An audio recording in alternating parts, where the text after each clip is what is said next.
Give me that stethoscope. The senior doctor snatched it from the young woman's neck so hard she stumbled back. Did I give you permission to touch my patient? The little boy reached for her hand.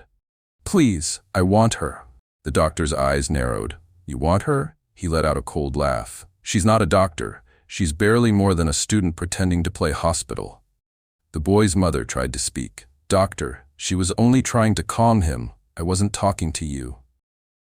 The entire waiting room froze. He stepped closer to the young woman. People like you are dangerous. You smile, you play hero, and you forget your place. If I ever catch you touching another patient without my permission, he leaned in until only she could hear him. I'll make sure you never become a doctor. Her lips trembled. I'm sorry, doctor. She lowered her head. Not because she was wrong, but because everyone knew what happened to students who challenged him. Then, the hospital's sliding doors opened. A man walked in carrying a bouquet of white lilies and a neatly wrapped birthday gift. The chatter stopped. A nurse straightened her posture. A maintenance worker quietly whispered, "Mr. Hale." The doctor never looked up. He was too busy enjoying the power he thought he had. He had no idea who he had just messed with, or how one arrogant decision was about to destroy everything he thought he had.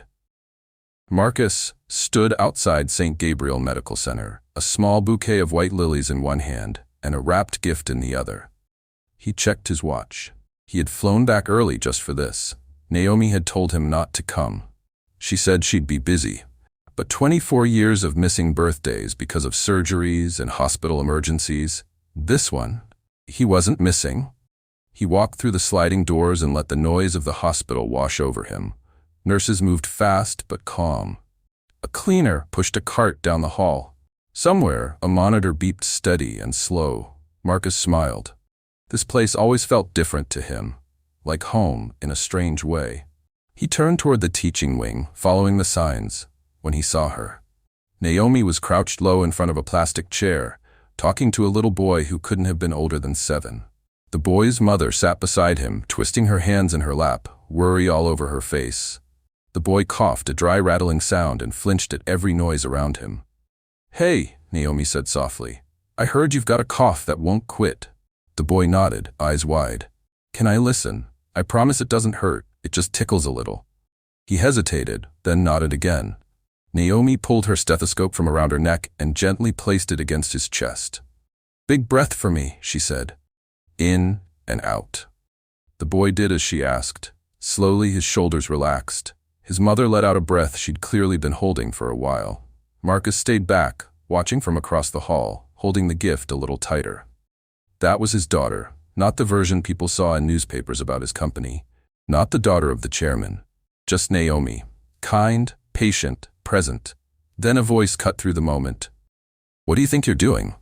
Dr. Victor Langford walked up fast, his white coat sharp and pressed, his tone even sharper. Naomi stood quickly. "Dr. Langford, You were just what?" Victor snapped. "Practicing medicine without a license?" "I wasn't diagnosing him. I don't care what you think you were doing." Victor reached out and pulled the stethoscope from around her neck. Not gently. "You are a student. Students do not touch patients unless directed to." The waiting room went quiet. A few nurses looked up, then quickly looked away, pretending to be busy. The little boy's face crumpled. He grabbed the sleeve of Naomi's coat and held on. "I want her," he whispered. Victor's jaw tightened.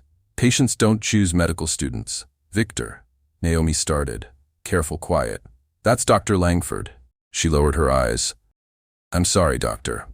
Marcus felt something twist in his chest. He had seen men like this before, in the army, in boardrooms, everywhere power went unchecked. But watching it happen to his daughter, watching her shrink like that, was different. It hurt in a place he didn't have words for. Victor wasn't finished. "If you keep pretending you're a doctor," he said, low enough that only a few people nearby could hear, but loud enough that it landed, "I will personally make sure you never become one." He turned and walked off like nothing had happened, already calling out instructions to a nurse down the hall. Naomi stood frozen for a second. Then she bent down again, gave the little boy a small, tired smile, and said, "You're going to be okay. The doctor will be right with you." Her voice didn't shake, but Marcus could see her hands did. He didn't move. Not yet.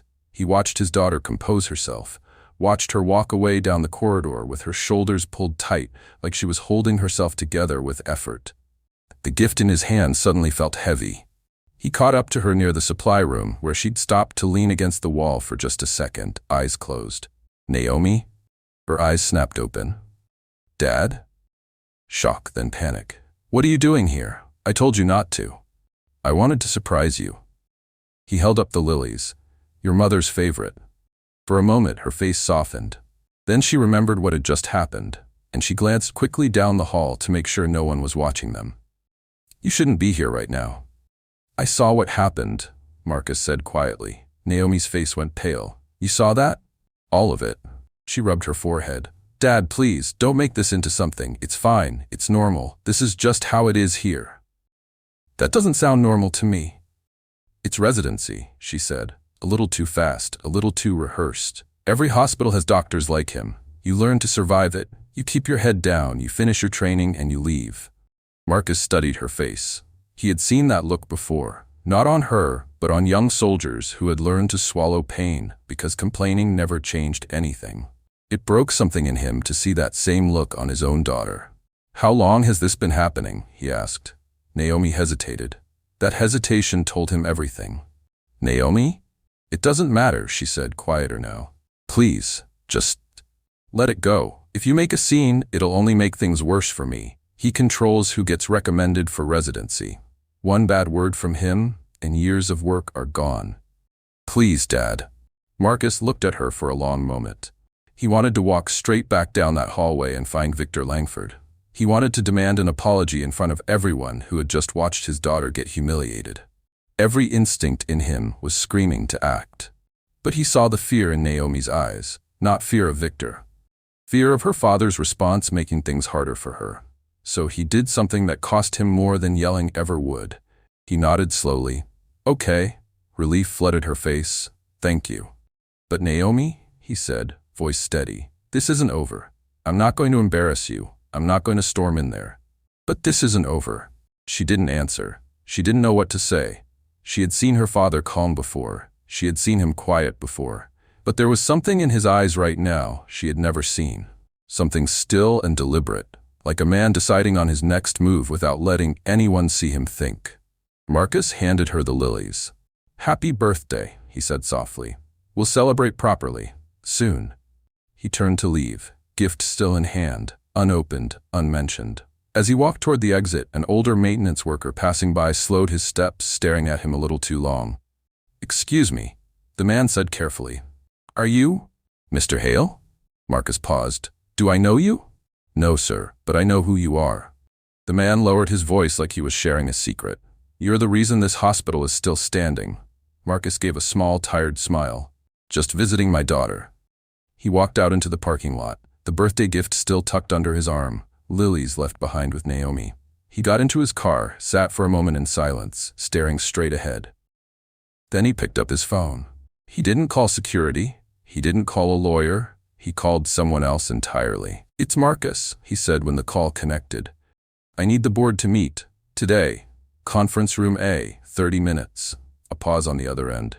"Yes," Marcus said. "It's important."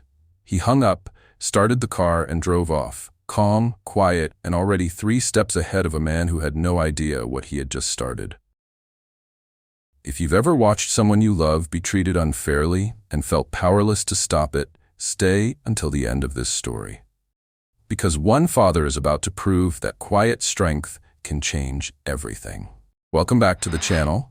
Before we continue, if you enjoy these stories, hit that subscribe button, because you're about to see how one arrogant doctor faced the consequences of underestimating the wrong father.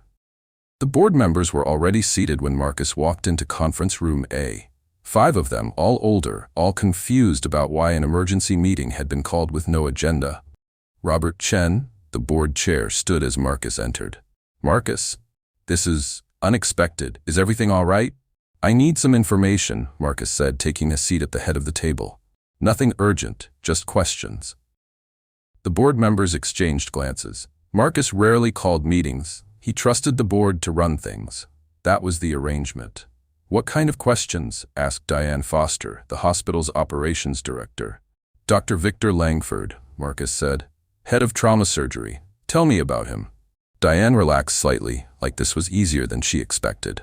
One of our best. Patient outcomes are excellent. He trains a lot of the residency program himself. The board has nothing but good things to say about him. And the students he trains? Diane paused. What do you mean? Are there complaints? Robert cleared his throat. There are always complaints, Marcus. Surgery is a high-pressure field. Some students don't handle the stress well. Marcus studied him carefully. That's not what I asked. Silence settled over the table. Nobody wanted to be the first to speak. Finally, an older woman near the end of the table spoke. Margaret Alvarez had been on the board longer than anyone, close to 15 years. There have been complaints, she said quietly. Over the years, a few formal ones. Most were resolved quietly. Resolved how? The students either transferred programs or left medicine altogether, Margaret said. Dr. Langford's numbers are too good to risk losing him. He brings in patients. He trains successful surgeons. The board decided years ago it wasn't worth the disruption. Marcus sat back in his chair, his face unreadable. So the hospital knew. It's not that simple, Robert said quickly. It sounds simple to me. The room went quiet again.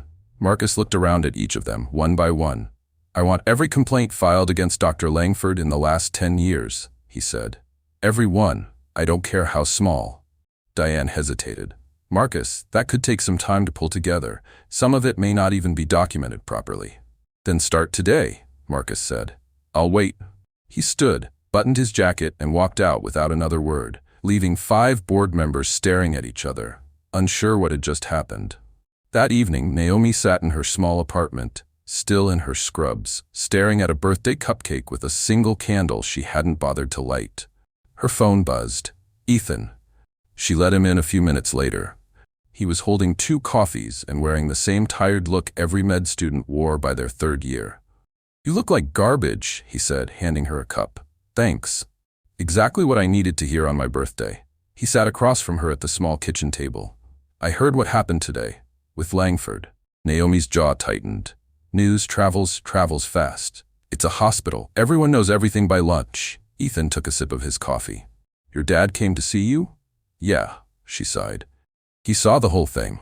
And I told him to let it go. Ethan raised an eyebrow. You think he's going to let it go? Naomi didn't answer right away. She thought about the look on her father's face in the hallway. Calm, but not the kind of calm that meant nothing was happening. The kind of calm that meant something was already in motion. I don't know, she admitted. He said it wasn't over. Good, Ethan said simply. Ethan? No, Naomi, listen. He leaned forward. You've spent 2 years telling yourself this is normal, that you just need to survive it. But it's not normal. He's not like this with everyone. He picks people. He picked you. He picked Sarah last year before she dropped out. He picked Marcus Webb before that. Naomi's eyes lifted. Marcus Webb quit because of Langford? He never said it outright. But everyone knew. Ethan's voice dropped. I've been keeping track, Naomi, for a while now. Keeping track of what? Everything. He pulled out his phone and set it on the table between them. Recordings, emails he sent that crossed a line, evaluations he wrote that don't match what actually happened in the room. I've got almost 2 years of it. Naomi stared at him. Why didn't you tell me? Because I didn't know what to do with it, Ethan admitted. Who was I going to give it to? The same board that's protected him for years? He controls too much. Nobody wanted to touch it. Naomi sat back, processing everything. Has anyone ever officially reported him? Filed something real? They all tried, Ethan said quietly. Every single one. Nothing ever happened. He always came out clean. And the ones who complained, their names always seemed to end up on some list. Bad rotations, bad reviews, it wasn't worth it for most people. Naomi felt something twist in her stomach. Not just anger, but guilt. She thought of every intern who had gone quiet after being humiliated. She had watched it happen and told herself it wasn't her fight. I never reported him either, she said softly. None of us did. Ethan said, because we all knew what would happen. They sat in silence for a moment, the weight of it settling between them. Your dad's a powerful guy, Ethan said finally. I don't know exactly what he does, but everyone at the hospital talks about him like he's some kind of legend. If he's serious about this, maybe something actually happens this time." Naomi shook her head slowly. "I don't want him fighting my battles for me." "Maybe it's not just your battle anymore," Ethan said. She didn't have an answer for that. The next morning, Marcus sat in his home office long before sunrise, a folder of hospital complaints spread across his desk. Diane had sent them overnight, exactly as he'd asked. There were more than he expected. Dozens of names, dozens of stories, all with the same pattern.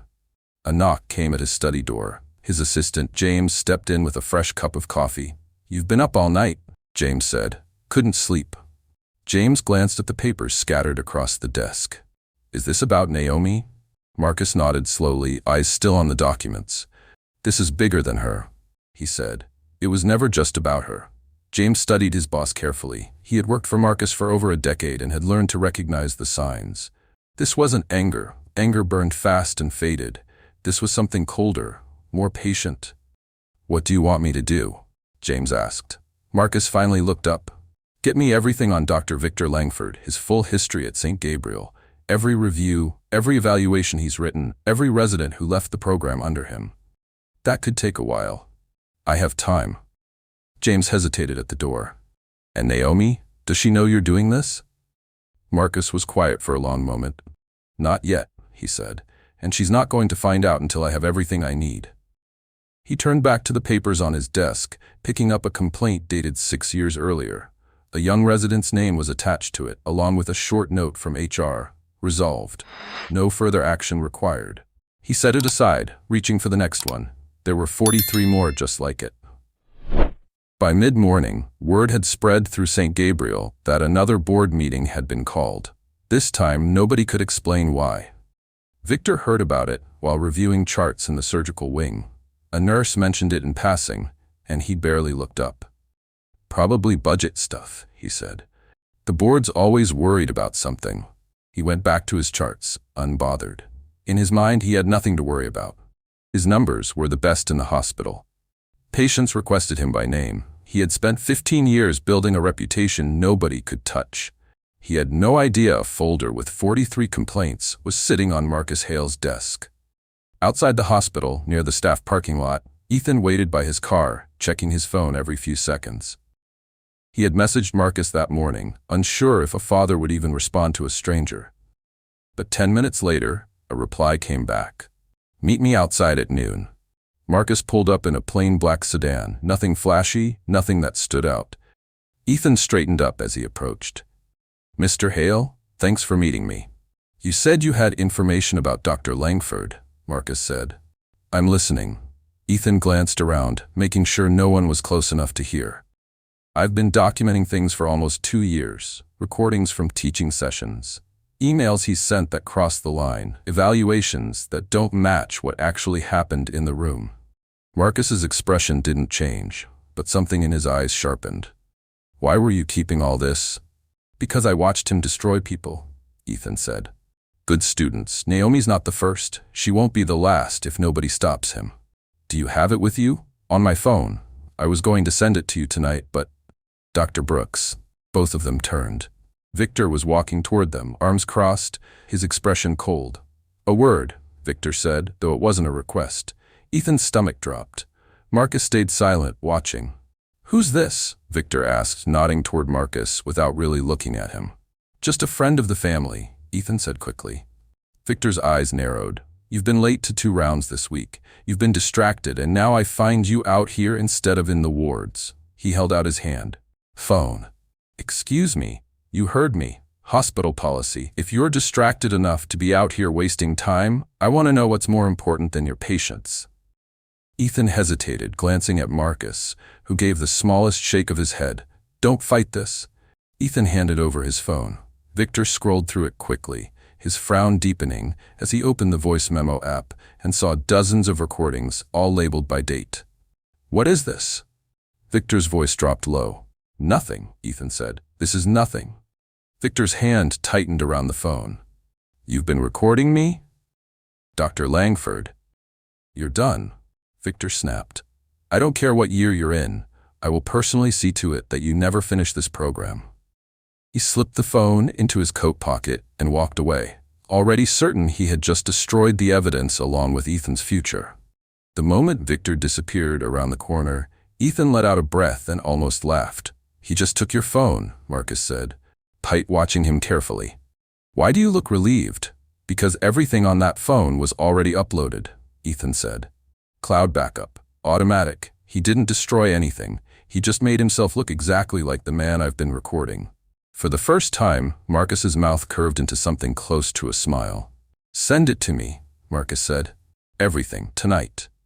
At the same time, in the east wing of the hospital, Nurse Elena Ruiz stood in the small break room, staring at an old cardboard box she had pulled from the back of a supply closet. She had kept it hidden for years, tucked behind spare linens where nobody would think to look. Her hands shook slightly as she opened it. Inside were old complaint letters, handwritten notes from residents who had since left the profession entirely, printed emails between department heads discussing the Langford situation and how to keep it quiet. She had collected them slowly over years, never sure why she kept them. Maybe some part of her always believed she'd need them someday. Maybe she just didn't want the evidence to disappear completely, even if she was too afraid to use it. A younger nurse, Priya, walked in and saw her standing there. "Elena? Are you okay?" Elena wiped her eyes quickly. "I'm fine." "You don't look fine." Elena closed the box, holding it against her chest like it weighed more than cardboard and paper. "I have to take this somewhere." "Take what?" 17 years of things I should have said out loud a long time ago." Priya frowned, confused, but Elena was already walking toward the door. She thought about her son at home, about the mortgage, about every reason she had used for years to justify her silence. Every time Victor humiliated a student in front of her, she remembered why she couldn't afford to speak. She had a family depending on her paycheck. She told herself silence was survival. But watching Naomi lower her head and apologize for simply being kind to a frightened child had broken something in her. She thought of her own son, of how she would feel if someone crushed his spirit the way Victor crushed every young doctor who crossed his path. She walked straight to conference room A, where the board was already gathering for the second time in 2 days. Marcus sat at the head of the table when Elena knocked softly and stepped inside, the box held tightly in her arms. "Mr. Hale," she said, voice trembling slightly.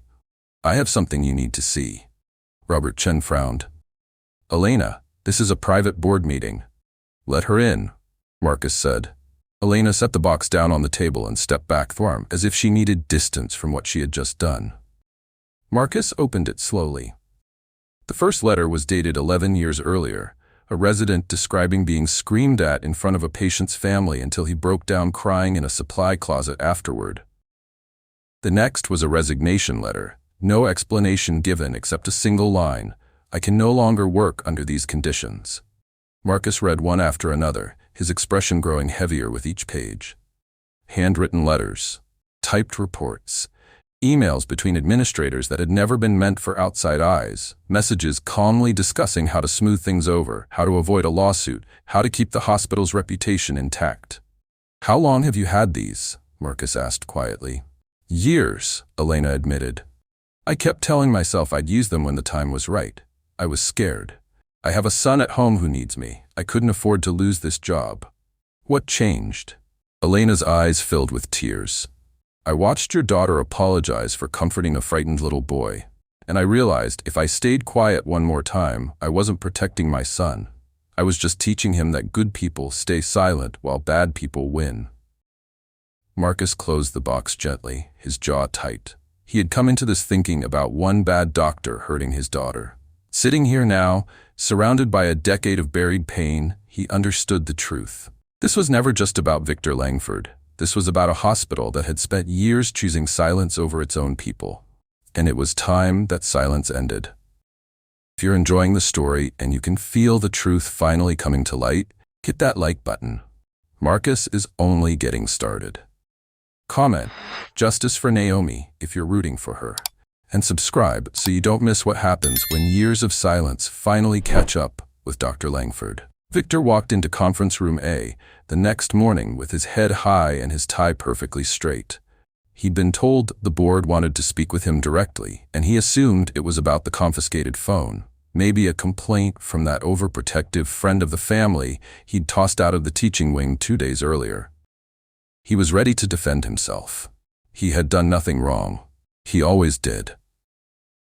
He pushed the door open, already forming his opening line in his head, something about protecting patient safety, about maintaining discipline in a teaching hospital. Then he stopped. Every trustee in the room stood the moment the door opened.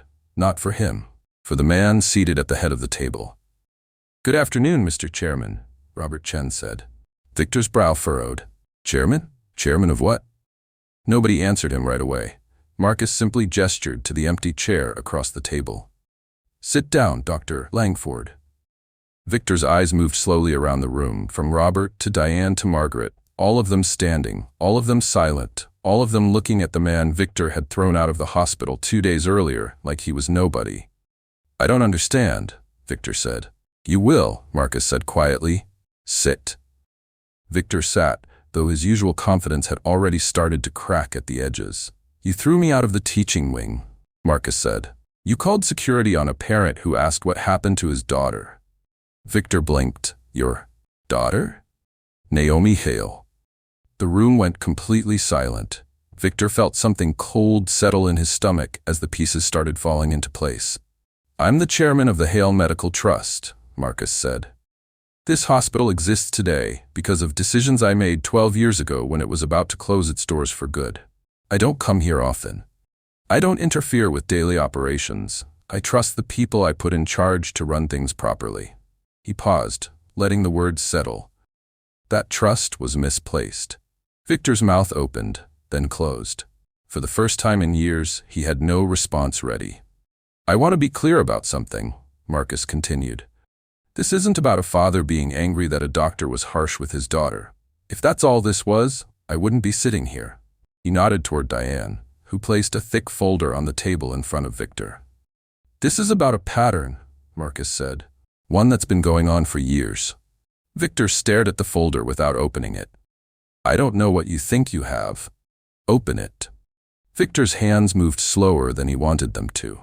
He flipped through page after page, complaint letters he barely remembered writing responses to, resignation notices from residents whose names he had almost forgotten, HR reports marked resolved that he had assumed were buried for good. "These are old complaints," Victor said, trying to steady his voice. "Every surgeon has complaints. This is a stressful field. Not everyone is cut out for it." "That's what you tell yourself," Marcus said. "Let's hear what everyone else has to say." The door opened. Ethan walked in first, laptop under his arm, followed by Elena, and then, to Victor's visible shock, 3 former residents he hadn't seen in years. One by one, they spoke. Ethan played the recordings, Victor's voice, clear and unmistakable, tearing into students in front of patients, mocking their intelligence, threatening their futures over minor mistakes. Elena read from the letters in her box, her voice shaking at first, then growing steadier with each page, describing years of watched silence, of good doctors who left medicine entirely because they couldn't survive Victor's classroom. Then came the former residents. A woman named Priya Sharma, who had left surgery entirely after 2 years under Victor, described a moment where he had screamed at her in an operating room until her hands shook so badly she had to step back from the table. "I still don't operate without thinking about that day," she said quietly. "I switched to family medicine. I loved surgery. I don't anymore. Not because I couldn't do it, because of him." A man named David Kim described being humiliated so badly during rounds that he'd had a panic attack in the stairwell afterward. And Victor had written in his evaluation that David lacked the composure required for surgical residency. "I didn't lack composure," David said, his voice tight with old anger. "I was having a breakdown because a grown man screamed at me in front of a dying patient's family for using the wrong suture technique. There's a difference." Victor sat frozen through all of it, his face pale, his jaw locked tight.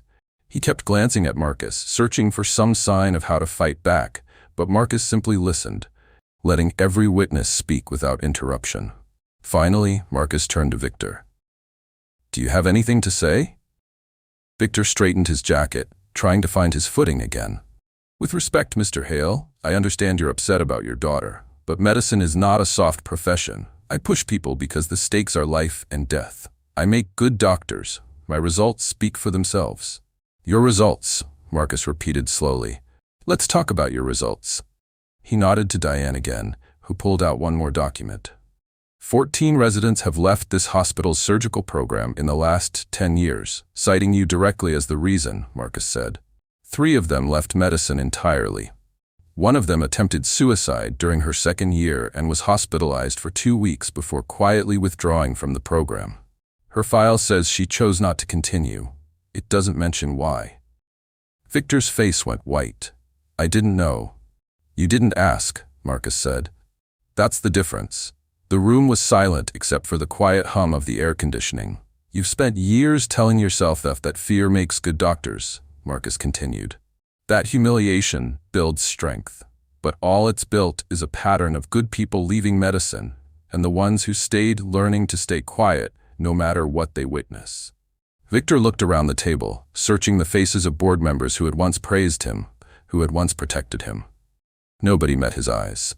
This is about my daughter, Marcus said quietly.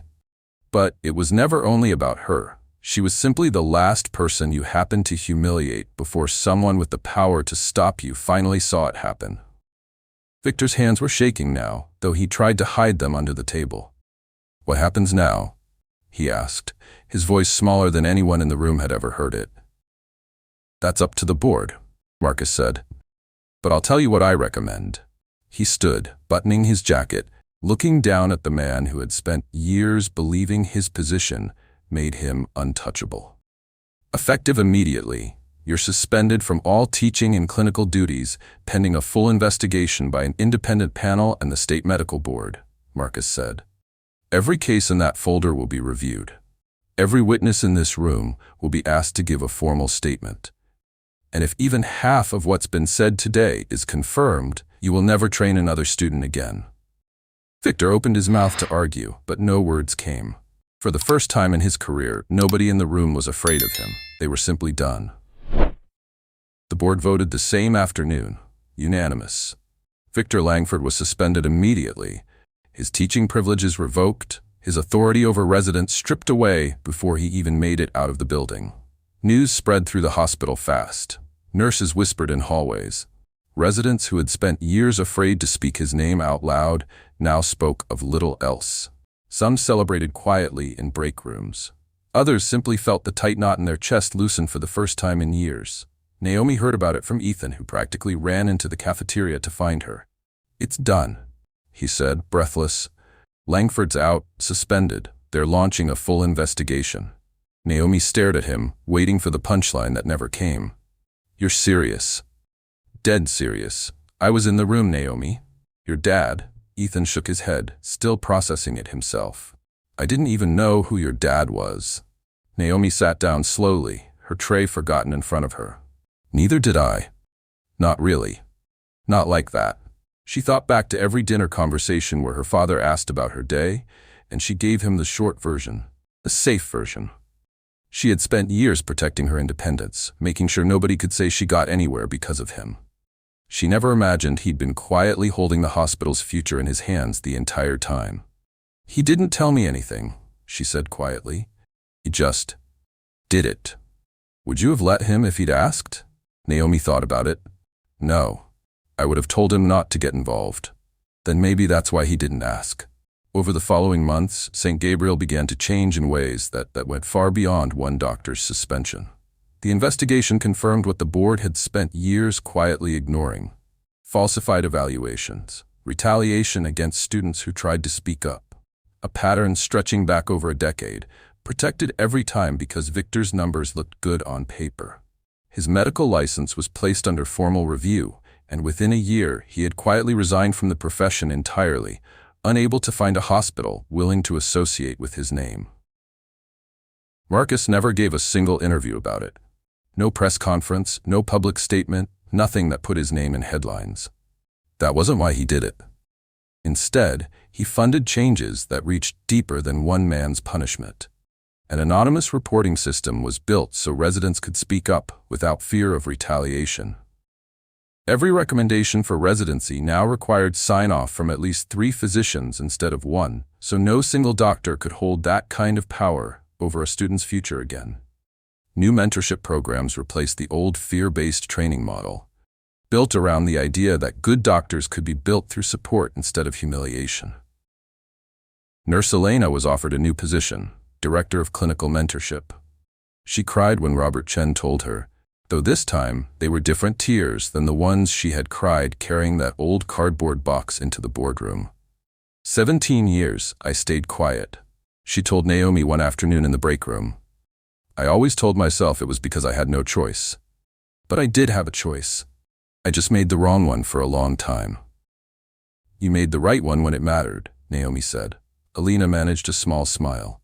I hope so. I owe your father a great deal for the courage to do it. He'd tell you that you owed him nothing, Naomi said. He'd say you did that yourself. Months passed. The hospital settled into its new rhythm, calmer, steadier, a little more human than before. One afternoon, Marcus returned to St. Gabriel, not as chairman, not with board meetings or folders of complaints, just as a father visiting quietly on his lunch break. He sat in the waiting area near the teaching wing, a spot he hadn't returned to since Naomi's birthday months earlier. Across the room, a young mother sat with her son, maybe 6 years old, coughing lightly, clearly nervous about being in a hospital. Naomi walked over, kneeling down in front of the boy the same way she had months ago. Hey there, she said gently. I hear you've got a cough that just won't quit. The boy nodded, still cautious. Can I listen? I promise it just tickles a little.